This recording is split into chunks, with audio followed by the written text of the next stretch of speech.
Hello and welcome to delicious. আশা করি আপনারা ভালো আছেন। আজকে আমি আরেকটা নতুন রেসিপি নিয়ে চলে এসেছি। আজকে আমি দেখাবো মাটন কষা। তাহলে চলুন স্টার্ট করি। আগে আমি ম্যারিনেশনের পেস্ট বানিয়ে নেব। একটা মিক্সিতে ধনে পাতা দেব। আমি শুধু পাতাটা দিচ্ছি, ডাঁটিটা আমি কেটে বাদ দিয়ে দেব, কারণ আমি সেটা পরে রেসিপিতে ব্যবহার করব। আর দেব একটা গোটা কাঁচা লঙ্কা। আপনারা যদি একটু ঝাল ঝাল পছন্দ করেন তবে বেশি করে লঙ্কা দিতে পারেন। খোসা ছাড়ানো 1 ইঞ্চি আদা দেব। খোসা ছাড়ানো রসুনের কোয়া 6টা মতন দিয়ে দেব। 1 কাপ টক দই দিয়ে দেব। এইবার মিক্সিতে মিশ্রণগুলোর একটা স্মুথ পেস্ট বানিয়ে নেব।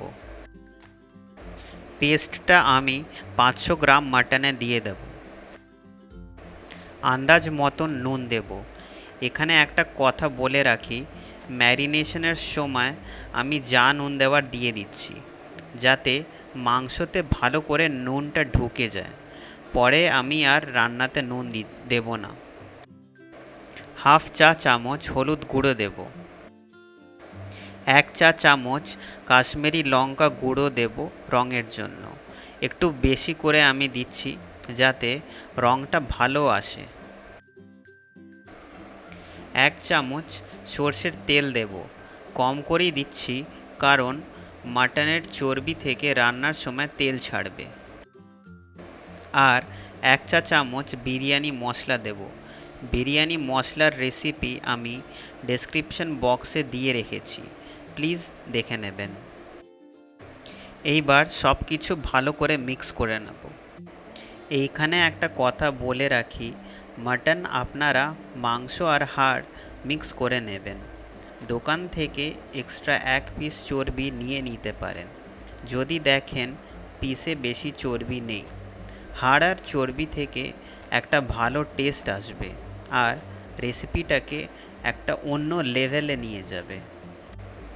আমি এটাকে 1 ঘন্টা ম্যারিনেট করে নেব।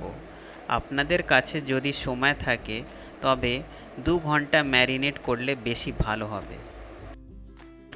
যতক্ষণ ম্যারিনেশন হচ্ছে আমি আরেকটা পেস্ট বানিয়ে নেব। এই পেস্টটা রান্নার সময় ব্যবহার হবে। 2টো মাঝারি সাইজের পেঁয়াজ পরিষ্কার করে খোসা ছাড়িয়ে হালকা করে পুড়িয়ে নেব। একটা কাঁটা চামচ ঢুকিয়ে ঘুরিয়ে ঘুরিয়ে পুড়িয়ে নেবেন। আঁচটা বেশি রাখবেন। আর 2টো কাঁচা লঙ্কা পুড়িয়ে নেব। ফাইনালি দেখুন, এতটা পোড়ালেই যথেষ্ট। মিক্সিতে পোড়া পেঁয়াজ কাঁচা লঙ্কার স্মুথ পেস্ট বানিয়ে নেব। একটা কড়াইতে সর্ষের তেল গরম করে নেব, তাতে কুচো পেঁয়াজ দিয়ে দেব। 2টো মাঝারি সাইজের পেঁয়াজ দিলেই হবে। পেঁয়াজ লাল করে ভেজে নেব। লাল করে ভাজা পেঁয়াজে স্বাদ মতো লাল লঙ্কা গুঁড়ো দেব। 1 চা চামচ কাশ্মীরি লঙ্কা গুঁড়ো দেব। 1 চা চামচ চিনি দেব। আর ভালো করে মিক্স করে নেব আর মিশ্রণটা কিছুক্ষণ ভেজে নেব। এইবার ধনে পাতার কুচনো ডাঁটি দিয়ে দেব। 1 আঁটি ধনে পাতার ডাঁটি দিলেই হবে। আর ফাইনালি ম্যারিনেট করা মাংস দিয়ে দেব। ভালো করে মিক্স করব আর প্রায় 10-15 মিনিট কষিয়ে নেব। কষানোর পার্টটা খুবই ইম্পর্ট্যান্ট। যতক্ষণ না তেল ছেড়ে যাচ্ছে ততক্ষণ কষাবো। আঁচ মিডিয়াম রাখবেন। মাংস কষানোর পর পেঁয়াজ লঙ্কার পোড়া মশলাটা দিয়ে দেব আর ভালো করে মিক্স করে নেব। আরও 15 মিনিট মতন কষিয়ে নেব। যত কষবেন তত সুস্বাদু হবে। ভালো করে কষানোর পর উষ্ণ গরম জল দিয়ে দেব। মাংস যাতে জাস্ট জল দিয়ে ঢেকে যায় ততটাই জল দেব, বেশি জল দেব না। এখানে ঠান্ডা জল দেবেন না, তাহলে রান্নার প্রসেসটা থেমে যাবে।